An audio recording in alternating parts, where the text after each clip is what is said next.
Are you breathing correctly when you're singing? Chances are probably not. If you want to learn how I figured it out, come join me in this video. Don't even look at him, don't open the dialogue, 'cause he'll take a part of you. All right, so there is a single exercise that I got from a person named Melissa Cross. Some of you may know her as the screaming coach, the Zen of Screaming, all that kind of stuff. I got this from the DVD thing a long time ago when I was trying to figure out some of these elements to this stuff. I am an untrained singer, so everything I know comes from, drive and perseverance and ambition to figure it the fuck out. So when it came to breathing, I sang for many years and had absolutely no idea what I was doing, but I had a decent tone and I had some decent things going. But when some producers and people that were real musicians actually reached out to me, I quickly realized, like, oh shit, I don't know what I'm doing. So in the midst of trying to figure out a lot of this stuff, it became inherently important to me and blatantly obvious that I needed to figure out how to breathe. And I didn't even still know how important it was until I kept diving down into it further and further. But when it comes to breathing, it's kind of as simple as this. If you're trying to build a foundation, whether you're a beginner, amateur, or whether you're somebody that might consider yourself a performing professional, you may have gone a long time without really learning how to breathe correctly. And I want to preface this by saying, when we breathe with singing, that doesn't necessarily mean that you have to change your breathing like throughout your entire life. That's what happened to me, and now I consistently breathe diaphragmatically all the time. But that's also because I had and still have different health problems and stuff, so it was more of an important thing for me to establish. But anyway, in terms of a foundation, we have kind of three things to happen. We breathe correctly. We place our voice and push our voice from the diaphragm, which is the engine that's driving the voice, and then we kind of figure out how we're placing our voice, that we establish our tone in the way that we're singing. So, first of all, if you're not breathing correctly, you're not adding basically gasoline into the engine that drives the voice. You're going to get caught up here. You're going to kind of struggle to find diaphragmatic support, and this happens to my students all the time.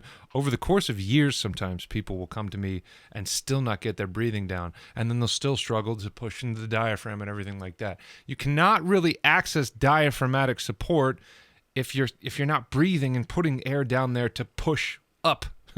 So, in a more simple example here, the diaphragm wraps around the body like this. It's kind of like a rubber band. And when we breathe, it opens itself up. I was looking at the camera here to make sure you can see what I'm talking about. We breathe into the stomach. We open this up, and it allows air to drop into the bottom of the lungs. If you're trying to get your diaphragmatic support down, et cetera, it's the same as coughing. It's the same as laughing. It's the same as lying down on your back and slowly lifting your head up off the ground. That will engage the diaphragm to lift your body up off the ground, and then we have diaphragmatic support. It's really that simple, but it takes time and a lot of effort and a lot of being perceptive of what's happening in the body. And so we get into breathing. Now, like I said, I want to keep this short and tell you about just the main exercise that I did, but I wanted to give some kind of a foundational, hey, this is important kind of talk too. So the basis of this breathing, first of all, is that we're breathing almost all completely into the stomach and the lower back. We're trying to fill up the stomach. Basically, imagine yourself filling up a balloon down here. And we're trying to keep as much air out of here as we can so that we're relaxing the upper chest and the shoulders. If you listen to yourself while you're breathing, we can almost hear a distinct difference between upper chest breathing and diaphragmatic breathing. If I go, that's upper chest. You kind of hear it almost like an asthmatic kind of thing. But if I breathe diaphragmatically,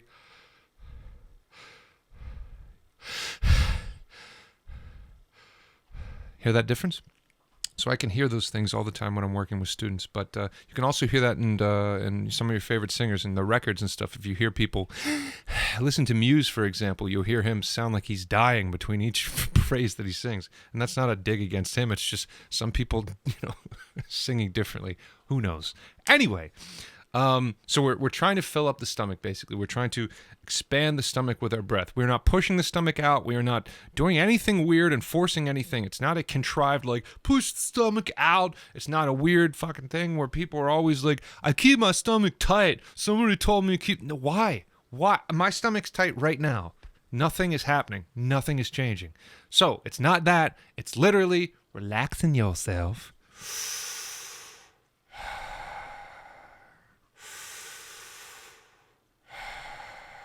If you have trouble with this, you can lie on your back and do the book exercise, which is put a book on your stomach, look down, and try to get the book to raise and lower without the chest moving. Now, lastly, before I get into the exercise, if you're one of these people that is overweight or one of these dad type of dudes that has a beer gut, and then you're like, you want to be a performer, and then you rail against this information because you're like, I don't want to look fat on stage, you know, because like if I breathe down there, like it makes me look fat. That is your problem, man. What are you going to do? I've had students with me and they're like, yeah, man, I don't know. It's like, well, you're the one that made you that way. It's like, Jesus. And I say that in the most gentle of ways, but like, we're trying to learn how to breathe. Like, you're not going to walk around with this freaking stomach like this just because you learn how to breathe correctly. It's not really that, especially when you're standing up. Anyway, let's get into this exercise before I get myself in trouble. And then people are like, oh my God, you're fat shaming people. So, the exercise. We do most of these exercises lying on our backs because it's easier to breathe in the diaphragm and pay attention to what the hell's going on. The number one thing to carry away from all of this is be conscious of what's happening in the body. If every time you practice, try to do this every day if you can. I did it for about a month and a half, and it really started to make sense. But the first week or so, it really just did not click. I couldn't get air into the back like I'm going to show you, et cetera, et cetera. So we're going to pretend that I'm lying on my back, right? I didn't want to take the camera down on the floor and lay there and be covered in dog hair and have my dogs jumping all over me. Anyway, we put a hand on the stomach right here. The sternum ends right here. Our diaphragm starts basically right there. So we put a hand right here. We start breathing into the diaphragm if we can. Remember, we're relaxing all this. Now we take a light fist. Remember, we're lying on our back. We take a light fist and we find these floating ribs over here. Not too far back so that we're arching or anything strange, and not too far up here, but down here. So we take a light fist and we're trying to breathe into here, and we're also trying to breathe into the small of the back. So you should see some movement or feel some movement with this hand back here. Now, I could not do this for about a week. It didn't make any sense. I could not get air into my lower back. If you're having trouble with that, I suggest that you stand up and let your body hang, and then try to focus on breathing into the small of your back. Now, the exercise. Once we kind of get this working, the numbers are as follows: 8, 4, 4, 4. If you cannot breathe in for the count of 8, or you're having trouble regulating your breath for the count of 8, you can lower it to something like 6, 3, 3, 3, or 6, 4, 4, 4. It doesn't really matter too much. But we're taking a large breath in, slowly, into here and into here. So we're going to say this is 8, but it's not. Getting a nice full breath, then we're holding it for the count of 4. And then we're breathing out of the front for 4. Then we're breathing out of the back for 4. It's hard to talk and get through all this. So I'm going to show you again. It's 8, hold for 4, breathe out of the front for 4, breathe out of the back for 4. We'll say that's 8.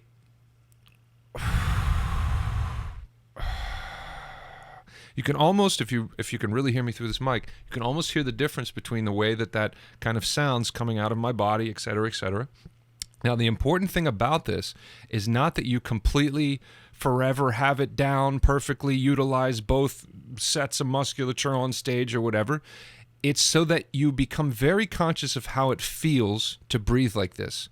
It creates a certain level of muscle memory. It creates a certain level of, once again, that word perceptive, of how it should feel. Turning that thing on in your mind of like, okay, what am I supposed to be feeling right now? A lot of people struggle with that. Singing is based on feeling. If you're not paying attention to the way it feels and you're too caught up in the emotional, I want to sound like Beyonce or whatever the hell you're thinking about, you're cutting off the entire experience of what you're kind of indulging in here, which is a feeling-based exercise or a feeling-based thing. And I don't mean your emotions, I mean feeling in your body. So 8, 4, 4, 4. Like I said, do it lying on your back. Do it for 5 minutes, 10 minutes. Do it when you're lying down trying to go to sleep. That's what I did.